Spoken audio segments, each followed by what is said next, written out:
Hello and welcome to All Shorts. So, Iran has not shut the Strait of Hormuz yet. They've agreed in Parliament to shut it, but that has to be approved by the Supreme Leader, Ayatollah. Now, I made a video last night, which has been well received, explaining the difficulties for the ships and the shipping lanes and the amount of draft that they have, how much sea they've got below the boat or ship, and why they can't just change their routes.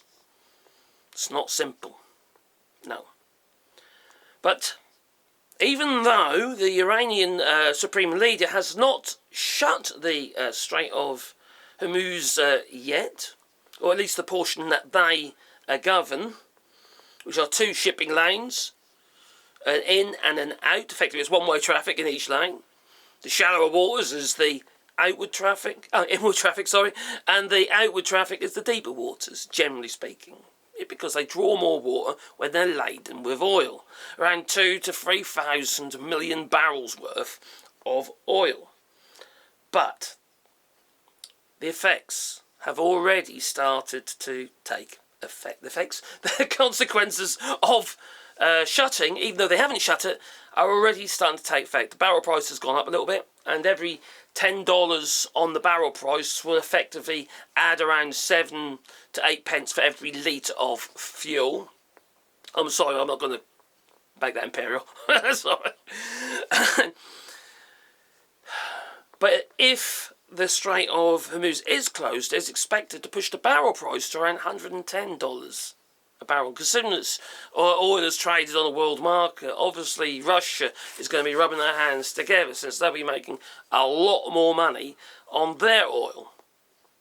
Now, considering that China, for instance, relies heavily on oil that comes from the Strait of Hormuz, they might decide to get, while this is all going on, to buy more from Russia as well. So, yes, it could increase Russia's war campaign, if you can call that, just an illegal invasion of Ukraine. But like I said, this has already started taking effect. The barrel price has already gone up. But also, some ships, according to shipping trackers, which I've been watching last night, they've already done a U-turn. Not all of them, but some of these ships have done a U-turn. It could be for a variety of different reasons. It could be their insurance company have already just said to them, no, you must not travel through that shipping lane, revoking their insurance if they do. And it's not as simple as just, okay, then we'll use a different insurance company. These insurances are negotiated with shipworthiness certificates and surveys and all that sort of stuff, because they're such massive policies. So sentiment has a huge effect on what could happen. It affects the stocks, it affects the barrel prices, etc., etc. And these effects, they ricochet, they knock onto other stuff, since we're very dependent on oil, not just for diesel and petrol, essence, or I don't know, paraffin. There's a lot of other products that come from this oil, and also the fact that a lot of factories, what have you, require the oil to function, to make stuff, to build stuff. And this is for the United States. When you consider about a month ago, Donald Trump was criticised for being the president who basically always backs down. Yeah, he chickens out. The taco. Which did make me tickle. It did. And now he doesn't want to be seen to back down. This is all about how he's being, let's say, his perception and how he's viewed by the world. He wants to be that strong leader, doesn't he? He's a buffoon, let's be honest. Donald Trump is a buffoon. Now, this is going to lead to terrorism, which is going to reduce tourism even further. Donald Trump has already destroyed your tourism industry. But you're not going to travel to a country that is potentially going to end up with, I know, buses being bombed, are they, or trains and what have you. You're not going to do it, are you? If you don't want your family to be killed, do you? So that is going to cause some issues there regarding tourism. Also, the additional protesting. They've already started in New York, protesting against a war. And then obviously you've got the No Kings protests. The whole lot is going to amalgamate into one thing. It's going to be huge. There are already around 12.5 million people congregating around the United States protesting against Donald Trump and his regime. You know, talk about regime change, I think that's, you know, you should be focusing on that really. Get Donald Trump out of the White House. Because he's destroying your country. And he's dragging us all into it. He's going to push us all into a world recession. A severe world recession. And he's going to use that as a distraction. This is all about distraction. It's all about the next dead cat.